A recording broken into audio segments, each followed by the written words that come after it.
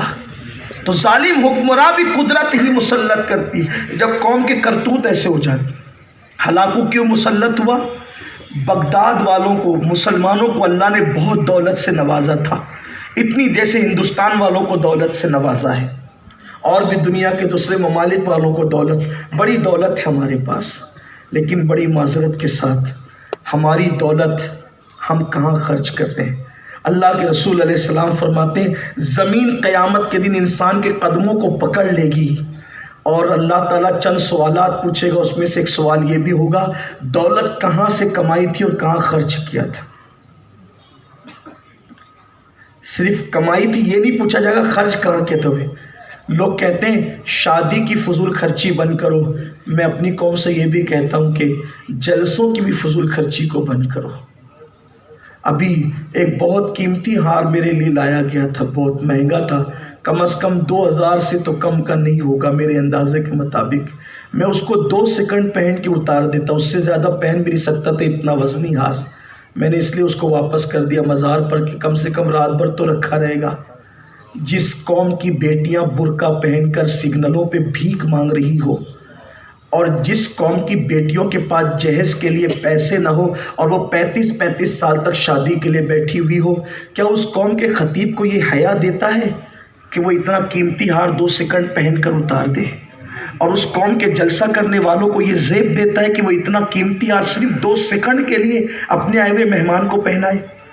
کیا ایک گلاب سے کام نہیں چل سکتا تھا؟ میں آپ کی محبتوں کی قدر کرتا ہوں، کیا چھوٹے سے ہار سے کام نہیں چل سکتا؟ آپ مجھے کتنا بھی ہار قیمتی پہنا دیں، میں امین تو امین ہی رہوں گا، مجھے بلندی پر آپ کا ہار نہیں پہنچا سکتا۔ میرے اعمال اور میرے تقوی اور میری پرہیزگاری مجھے بلند کر سکتی ہے، آپ کا ہار نہیں کر سکتا، نہ آپ کے نعرے کر سکتے نہ آپ کا ہار کر سکتا ہے۔ تو جو چیز ہمیں بلند نہیں کر سکتی ہے اس پر توجہ دینے کی بجائے ہم اس پر کیوں توجہ نہیں دیتے جو چیز ہمیں بلند کر سکتی ہے؟ قرآن کہہ چکا ان اکرمکم عند اللہ اتقاکم، یہ دکھاوا بند کرو۔ عمر ابن خطاب نے 1450 سال پہلے ہمیں بتایا تھا، جب بیت المقدس کی چابیاں دینے کے لیے بلائے گئے فاروق اعظم تو ایک سواری پر بیٹھ کر کے آئے تھے، غلام سواری پر تھا، فاروق اعظم پیدل تھے، پھٹے ہوئے موزے تھے، پیون لگا ہوا کرتا تھا۔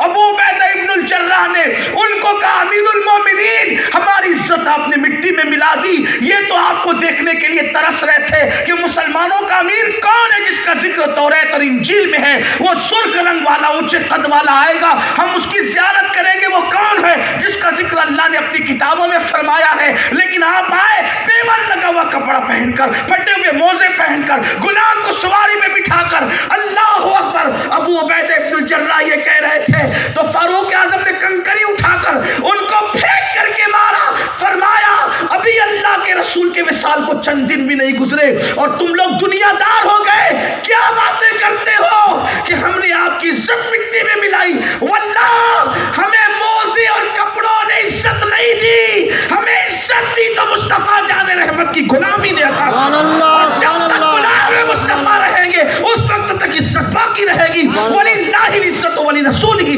وللمؤمنین، عزت اللہ کے لیے، رسول کے لیے اور رسول کے وفاداروں کے لیے۔ سبحان اللہ سبحان اللہ۔ میں تو عزت حضور کی غلامی نے دی تھی، اب ہم کپڑوں میں ڈھونڈ رہے ہیں، اب ہم فضول خرچیوں میں ڈھونڈ رہے ہیں۔ سنیو اپنی اعمال کا احتساب کرو، فضول خرچیوں پہ کنٹرول کرو، کیونکہ شادی والا تو اپنے گھر سے خرچہ کرتا ہے، جلسے والوں اپنے گھر سے نہیں کرتے۔ جس قوم کی بیٹیاں غربت کی وجہ سے لوجوں میں بک رہی ہو اس قوم کو کبھی زیبا نہیں دیتا کہ وہ جلسوں میں فضول خرچیاں کرے۔ کچھ لوگ تو مجھ پہ ناراض بھی ہوتے ہیں، میں تو لوگوں کو یہ بھی کہتا ہوں کہ جو خطیب مہنگے ہو جائے انہیں نہ بلایا کرو، جو نعت خواں مہنگے ہو جائے، جو رسول اللہ کا نام بیچنے لگے ان کو بلا کر آپ کی محفل میں کون سی برکت ہو؟